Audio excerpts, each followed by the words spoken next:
And I am wearing my Captain EO t-shirt. Thank you, Kelsey, for getting me this when you went to California. How many years ago? Captain EO! Ah! Alright, I'm not sure why I was excited about that, but I was. Okay, so yeah, today's day 9, like I said. And it's been a long day. So, I'm just gonna get straight to the point, and, yeah. So number 1, I finished my, Chaplin and Company cartoon watching, which was pretty simple since we were only 5 episodes. Just 5. I thought they were all cute.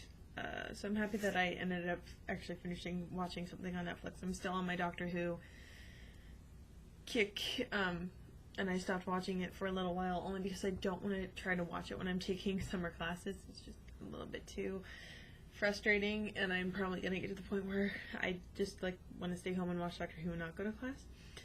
So at least this was 5 episodes and I didn't have to worry about it. However, there's this one episode, I think it's the 4th one, where he's playing tennis with some stranger. I don't know, because it's a cartoon. Some stranger. And, as a lot of people may be aware, although people might not be aware, Charlie Chaplin liked to play tennis. He did play tennis. However, I did notice in this cartoon that the animators made him play with his right hand. Okay. I do know that here's the thing. I was a little bit tripped out by this. So I had always thought or understood that he was left-handed, right? Left-handed, yes. Sorry, left-handed, right? So when I saw this, I was kind of pissed off. I was like, okay, so you did everything right with his blue eyes and whatever, but you messed up his dominant hand. And, I mean, Jesus, Robert Downey Jr. had to learn how to play tennis with his left hand for Chaplin, the movie. So, why can't you do that with a cartoon? But I also realized later today, after I was actually watching Charlie in his own films, I don't know what he was doing. I'm trying to remember what the clip was. He was doing something. He was writing a letter. And I think it was The Tramp. That was the little short film. But he was writing it with his right hand. And I'm like, is he ambidextrous? I have a really rough time saying that word. Can he use both hands? I don't know. And then I was just thinking, I'm like, well, maybe he was using his right hand because at the time, if you used your left hand, you were deemed, not smart or different or, whatever. There was all this whole shit thing in history where people who used their left hands got in trouble and had to try to go to school to get it fixed so their right hand was their dominant hand. All this bullshit. So I'm like, well, maybe because the people are seeing these films, he knows that if people see him use his left hand, he could get in trouble. I don't know. Because if you look at interviews with him on YouTube, or there's this one particular clip, I guess I'll just have to find it and maybe add it to the comment box below. He's conducting music with his left hand. So it's I don't know. I don't know where I'm going with this rant. I just wanted to inform you guys that this was going through my head. Okay, number 2. I made a yummy, yummy dinner. I made spaghetti, or paschetti, as some people like to call it,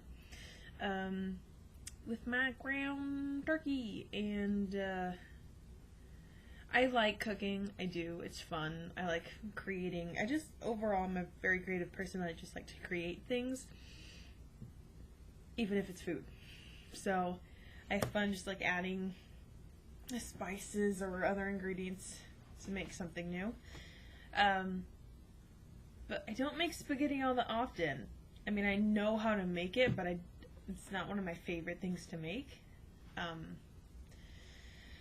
But I realized that if you ever want to make awesome spaghetti sauce, like very simply, you need, I mean, on top of just adding like the paste in or whatever, salt, pepper, oregano, basil, and rosemary.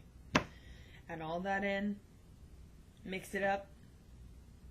Because it's already, I mean, sometimes the paste already has herbs in it, but if you add more to it, has more of a kick, and you can, it just makes it more flavorful.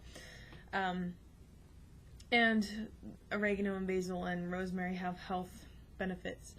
Don't ask me what they are, because I don't have them on the top of my head, but I know that they do. Yay, herbs! Ah. Number 3. Turns out that today was the last day of ASL class. I was convinced that it was Thursday. But it's not, so...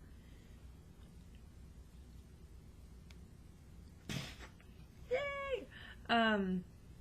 Super happy about that. So, I do have to finish the last assignment or whatever and email it to him either tonight or tomorrow. Not a big deal. But that is so exciting. We were all just super relieved. And actually, the professor asked some people, he's like, how many people are going to show up tomorrow? And only 2 people were like, I want to go, I want to go. And the professor was like, what for? Why? Why do you actually want to be here? And I'm pretty sure it's because Dr. E's birthday is on Thursday, so he doesn't really want to stick around, and he just wants to, you know, have a worry-free rest of his week, which I totally get. So that was cool. That was exciting. I'm just like, yes, it's over. Ah, no more summer classes. Ah! Made me happy. It's always fun when classes are done. You're just like, wow, was that easy? What? And yeah, pretty cool. So number 4, I'm kind of going on a food rant just a little bit. It's very simple, and it always makes my day great. The breadsticks from Pizzicato. They are divine. If people don't have a Pizzicato near them, they need to take a trip to a Pizzicato. I started eating these spring term when my friend Caitlin took me out there. We got lunch, and she ordered them and let me try some or whatever. Delicious. I think they make their own, is it marinara sauce? Whatever sauce you dip in breadsticks or dip breadsticks in. Dip breadsticks in. Yeah. That one, because you can't dip sauce into a breadstick. I don't even know where I'm going. But what's great about these breadsticks is not only are they toasty and they have herbs on top, but the inside is filled with cheese. So good.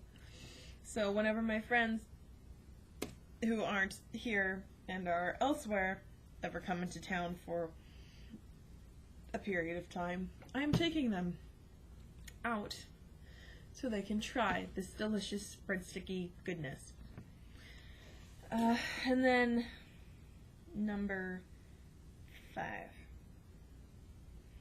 I just realized as I was just talking about my ASL class being over, that means I don't have to wake up early tomorrow. Yes! I love it when I can sleep in, because I, for the past couple of days, just I've been going to bed at like midnight or 1 just because I can't fall asleep. So that makes me really, really happy. Also, I'm going to add number 6. This is kind of unplanned, but I'm going to add number 6. So this has nothing to do with me. But I get really happy when other people are happy. Or I see them conduct a change in their life that might be beneficial to them. and just knowing that they feel good about it. So I got, a text from my best friend today, and she got her hair cut off, and not pixie cut like I did, but to her shoulders, and it looks, when I saw the picture of her, she looked completely different. But I mean, that's not to say that it's a bad change. I think she looks adorable, and just kind of like, no offense, Kelsey, more mature, but in a like really kind of fun, carefree way. And she's kind of had the same hair for a while, so it's just nice to, it made me happy to see that she kind of spruced it up. You know, people need change. It's natural that people need change every once in a while to move on or progress in life. So that just, I thought that was great and just made me happy. But yeah, that's all I got for today. So I'll be back here tomorrow with day 10.